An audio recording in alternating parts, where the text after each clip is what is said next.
Assalamualaikum warahmatullahi wabarakatuh dan salam sejahtera. Hai semua, nama saya Sufi Syamil bin Syaful Azwan, pelajar aliran sains SDPM tahun 2023. Hari ini saya nak kongsikan sedikit pengalaman saya semasa saya berada di SDPM. Bagaimana saya dari down result semester 1 dan semester 2 sehingga saya membuat comeback semasa semester 3. Saya berharap video ini dapat memberikan semangat dan motivasi kepada pelajar-pelajar aliran sains. Cerita saya bermula selepas keputusan semester 1 keluar. Terus terang saya cakap, saya amat kecewa. Saya seorang diri menangis di hujung kaki lima. Saya jenis yang relax dan tidak biasa dengan struggle. Tetapi dalam beberapa hari, saya mula terfikir, kalau saya tak ubah diri saya ini, siapa lagi yang nak ubah? So, dari situ saya mula start engine saya untuk belajar bersungguh-sungguh semasa semester 2. Tetapi selepas keputusan semester 2 keluar, benda yang sama berlaku pada diri saya sewaktu season 1. Saya menangis seorang diri di hujung kaki lima. Hal ini kerana saya agak tertekan untuk membiasakan diri dengan perkara baharu yang saya tidak pernah buat sebelum ini. Debaran dan rasa takut mula menguasai diri saya. Dan masa inilah saya mula matang dan fikir secara serius tentang cara belajar. Masuk sahaja semester 3, saya menerima kejutan di mana saya perlu mengambil 3 peperiksaan dalam masa 1 bulan, iaitu peperiksaan semester 3, ulangan semester 1 dan ulangan semester 2. Dalam kepala saya ni terus berfikir, ini bukan main-main lagi. Jadi, saya mulakan dengan mencipta jadual belajar saya sendiri. Saya bangun seawal jam 3 pagi atau paling lewat jam 4.30 pagi.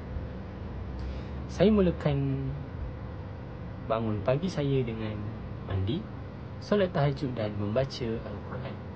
Untuk yang non-Muslim, boleh bermeditasi. Selepas itu, saya terus menghafal subjek yang memerlukan banyak penghafalan seperti pengajian am, biologi dan kimia. Secara jujur saya mengatakan bahawa pada waktu pagi itu, saya tidak menghafal dengan banyak pun. Saya hanya menghafal subtopik kecil sahaja. Hal ini dapat memberikan saya untuk terus konsisten dalam pembelajaran dan tidak penat untuk pergi ke college. Secara jujurnya, saya sendiri adalah kaki game dan kaki TikTok juga seperti adik-adik semua. Tapi saya terpaksa cut down semua itu kerana saya tahu tentang dopamine hijack. Ianya boleh menyebabkan otak menjadi tepu dan susah untuk fokus semasa belajar. Jadi, pagi itu, no phone, no media sosial. Hanya saya dan buku sahaja. Selepas itu, saya wajibkan diri saya untuk mengambil sarapan. Ilmu ini saya dapat daripada pensyarah biologi saya sendiri. Ia memang sangat membantu. Apabila kita mengambil sarapan pada waktu pagi, ianya akan memberikan otak kita untuk berfungsi secara optimum berbanding dengan orang yang tidak mengambil sarapan.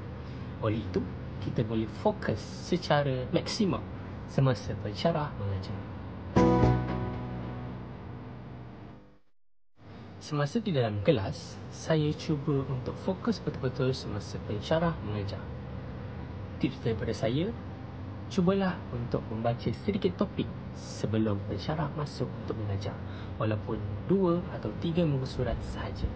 Jadi, semasa pensyarah explain, kita tak adalah jadi seperti non-player character, NPC. Semasa waktu rehat, saya tidak turun ke kafeteria, tetapi saya mengambil masa tersebut untuk berjumpa dengan pensyarah, untuk bertanyakan soalan dan meluah segala apa yang saya tidak faham. Walaupun soalan saya macam orang tidak belajar, tetapi demi mencari ilmu, saya tanya sahaja. Dan dari situlah kita akan nampak jalan cerita sebenar tentang topik tersebut. By the way, terima kasih kepada pensyarah-pensyarah kerana menahan mendengar soalan yang pelik-pelik dari saya. Terima kasih pensyarah-pensyarah. Selepas pulang daripada college, kebiasaannya saya akan tidur sekejap kerana kepenatan. Tetapi setelah season 1 dan season 2 yang mengecewakan diri saya tidak membuang masa. Saya menggunakan teknik deep work, belajar tanpa gangguan selama 30 hingga 40 minit sahaja pada waktu petang itu. Antara perkara yang saya buat adalah saya belajar balik apa yang saya belajar pada hari itu dan membuat past year's question. Bonus tip dari saya selalu membuat past year's question tanpa baca apa-apa pun. Memang kelihatan kita macam tidak tahu apa-apa. Tetapi selepas itu saya akan lihat jawapan untuk pembentulan. Dan dari situlah pembentukan neuron baru akan terbentuk yang akan memberikan kepada otak saya long term memory terhadap sesuatu subjek tersebut. Jadi, saya akan sentiasa ingat dalam jangka yang panjang tentang apa yang saya belajar.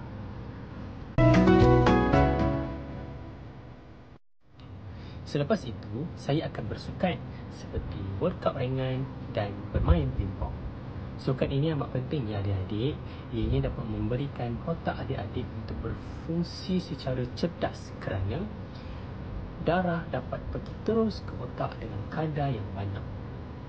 Oleh itu, otak akan berfungsi secara maksimum untuk digunakan pada waktu malam nanti semasa belajar. Pada waktu maghrib dan isyak pula, saya akan membaca Al-Quran dan rehatkan diri saya. Selepas itu, saya akan terus masuk ke prep malam. Pada waktu ini, saya akan siapkan segala homework yang diberikan oleh pensyarah dan sambung untuk study. Ingat ya adik-adik, saya study sikit-sikit sahaja. Kerana apabila saya study dengan banyak, saya akan jadi penat, jadi malas dan study ini akan jadi satu bebanan pula kepada saya. Saya tidak akan boleh konsisten dengan lama. Kan dan susah. Selepas itu, saya akan target untuk diri saya untuk tidur selewat-lewatnya jam 11 malam. Kalau saya terlajak pada jam 11 malam, saya tidak akan dapat bangun pada awal pagi esok. Pada waktu cuti, masa inilah saya akan menjadi saintis sufi, di mana saya akan mengkaji segala soalan yang pernah saya buat. Antara sumber yang saya gunakan adalah Google, ChatGPT, Gemini dan YouTube. Dan dari situlah terciptanya nota-nota saya sendiri dan saya akan tampal di dinding katil saya. Jadi, apabila saya bangun tidur, saya boleh baca nota yang saya buat. Ingat ya adik-adik, STPM ini mengajar kita untuk berdikari. Jadi, ambillah masa adik-adik untuk mengkaji pembelajaran supaya kefahaman adik-adik terhadap sesuatu topik itu semakin meninggi. Saya ini duduk di asrama. Saya seorang sahaja pelajar sains di asrama. Tidak ada geng untuk study bersama. Tetapi, saya tidak jadikan alasan. Apa yang saya buat, pada waktu prep malam, saya akan kumpulkan segala soalan yang saya tidak faham. Esoknya di college, saya akan bertanya kepada pensyarah-pensyarah dan kawan-kawan. Kadang-kadang, kami akan stay selepas waktu college untuk membuat study group dan membincangkan soalan bersama-sama. Mengajar dan menerangkan tentang apa yang kita faham kepada kawan-kawan akan memberikan kita lebih kefahaman tentang sesuatu topik itu. Mengajar kawan-kawan tidak akan pernah memberikan keburukan kepada kita ya adik-adik. Teamwork makes dream work. Saya di sini mempunyai beberapa tips belajar untuk adik-adik. Yang pertama, membuat jadual belajar yang realistik. Yang kedua, disiplinkan diri untuk mengikuti jadual tersebut. Yang ketiga, kurangkan media sosial semasa pembelajaran. Yang keempat, jaga pemakanan. Jangan makan makanan dalaman. Yang kelima, pastikan tidur yang cukup dan wajib mengambil sarapan. Yang keenam, baca dahulu topik sebelum pensyarah masuk untuk mengajar. Yang ketujuh, banyak membuat past year's question.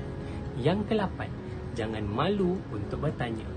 Yang terakhir, konsisten walaupun sedikit.